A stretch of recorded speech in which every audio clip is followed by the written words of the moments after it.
കേരള തീരത്ത് അറബിക്കടലിൽ കപ്പൽ മുങ്ങിയ സംഭവത്തിൽ കൈകഴുകി കപ്പൽ കമ്പനിയോട് തോറ്റു തൊപ്പിയിട്ട് പിണറായി സർക്കാർ.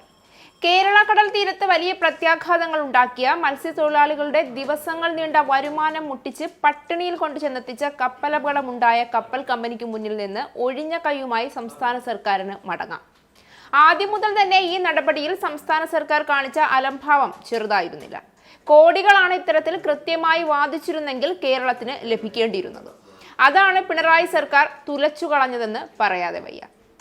നഷ്ടപരിഹാരമായി സംസ്ഥാന സർക്കാർ ആവശ്യപ്പെട്ട തുക വളരെ കൂടുതലാണെന്നും ഇത് നൽകാനാകില്ല എന്നും കപ്പൽ കമ്പനിയായ മെഡിറ്ററേനിയൻ ഷിപ്പിംഗ് കമ്പനി MSC ഇന്ന് ഹൈക്കോടതിയിൽ അറിയിച്ചു. കപ്പലിന്റെ ഉടമസ്ഥർ തങ്ങളല്ലെന്ന വാദവും കമ്പനി മുന്നോട്ട് വച്ചിട്ടുണ്ട്. എന്നാൽ കപ്പൽ മുങ്ങി എന്നതിലും പരിസ്ഥിതി മലിനീകരണം ഉണ്ടായി എന്നതിലും തർക്കമില്ല എന്ന് കോടതി ചൂണ്ടിക്കാട്ടി. എത്ര രൂപ നഷ്ടപരിഹാരമായി നൽകാമെന്ന കമ്പനിയുടെ അഭിപ്രായം അറിയിക്കാനും ജസ്റ്റിസ് MA അബ്ദുൽ ഹക്കീം നിർദ്ദേശിച്ചു. വിഴിഞ്ഞം തുറമുഖത്തുള്ള MSC അഗിറ്റേറ്റ 2 ഇന്ന് വരെ അറസ്റ്റ് ചെയ്തുകൊണ്ടുള്ള ഉത്തരവും കോടതി നീക്കിയിട്ടുണ്ട്. സർക്കാർ വിവിധ വിഭാഗങ്ങളിലായി നഷ്ടപരിഹാരമായി ആവശ്യപ്പെട്ടിരിക്കുന്നത് വൻ തുകയാണ് എന്ന് കപ്പൽ കമ്പനി വാദിച്ചു.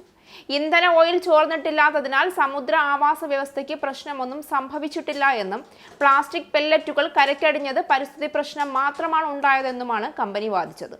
മാത്രമല്ല, കപ്പൽ മുങ്ങിയത് കേരളത്തിന്റെ സമുദ്രാതിർത്തിക്ക് ഉള്ളിലല്ല എന്നതിനാൽ കേന്ദ്ര സർക്കാരാണ് ഇക്കാര്യത്തിൽ നഷ്ടപരിഹാരത്തിനായി സ്യൂട്ട് നൽകേണ്ടതെന്നും കമ്പനി കോടതിയിൽ വാദിച്ചു. ഡയറക്ടറേറ്റ് ജനറൽ ഓഫ് ഷിപ്പിംഗ് ആണ് ഇക്കാര്യം ചെയ്യേണ്ടതെന്നും കപ്പൽ കമ്പനി വാദിച്ചു. എന്നാൽ കപ്പൽ മുങ്ങി എന്നതിലും പരിസ്ഥിതി മലിനീകരണം ഉണ്ടായി എന്നതിലും തർക്കമില്ലെന്ന് ജസ്റ്റിസ് അബ്ദുൽ ഹക്കീം ചൂണ്ടിക്കാട്ടി.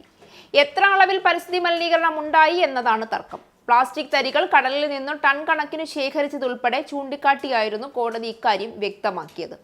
തുടർന്ന് ഏതൊക്കെ വിധത്തിലാണ് കമ്പനി നഷ്ടപരിഹാരം കണക്കാക്കുന്നത് എന്നും ഇക്കാര്യം അറിയിക്കാനും കോടതി നിർദ്ദേശിച്ചു.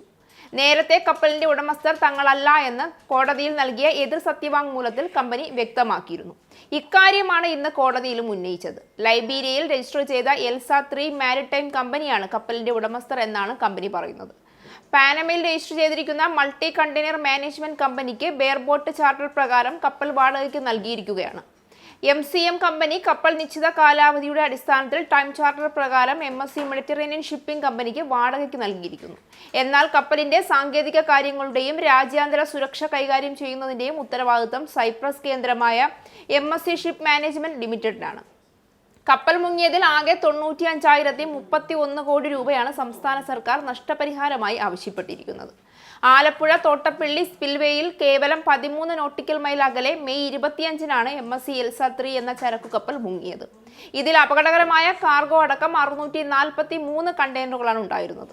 ഈ അപകടത്തിലൂടെ സംസ്ഥാനത്തിന്റെ പരിസ്ഥിതി, ജൈവ ആവാസ, മത്സ്യബന്ധന, പൊതുജനാരോഗ്യത്തിന് വൻ നഷ്ടമുണ്ടായി എന്നാണ് കണക്കാക്കിയിരിക്കുന്നത്. തീരമേഖലയിൽ ഉണ്ടാക്കിയിട്ടുള്ള മലിനീകരണവും നാശനഷ്ടവും, മത്സ്യബന്ധന മേഖലയ്ക്ക് ഉണ്ടായിട്ടുള്ള സാമ്പത്തിക നഷ്ടവും, അവശിഷ്ടങ്ങൾ നീക്കം ചെയ്യൽ, മനുഷ്യവിഭവശേഷി തുടങ്ങിയ ഇനങ്ങളിൽ സർക്കാരിനുണ്ടായിട്ടുള്ള ചെലവ് എന്നിങ്ങനെ 3 വിഭാഗങ്ങളിലായാണ് ചെലവ് കണക്കാക്കിയിരിക്കുന്നത്. സമുദ്രമേഖലയിൽ ഉണ്ടായിട്ടുള്ള പാരിസ്ഥിതിക നഷ്ടത്തിന് 8,626.12 കോടി രൂപയും പാരിസ്ഥിതിക സന്തുലനം നിലനിർത്താനുള്ള നടപടികൾക്ക് 378.48 കോടി രൂപയും, മത്സ്യബന്ധന മേഖലയ്ക്കും മറ്റുമുണ്ടായിട്ടുള്ള നഷ്ടം നികത്താൻ 526.51 കോടി എന്നിങ്ങനെയാണ് കണക്കാക്കിയത്.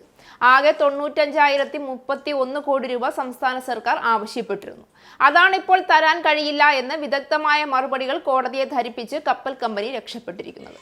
പിണറായി സർക്കാരിന്റെ കെടുകാര്യസ്ഥതയുടെ പട്ടികയിൽ ഈ കപ്പലിന്റെ കാര്യം കൂടി ഉൾപ്പെടുമോ എന്ന കാര്യം ഇനി കണ്ടറിയണം.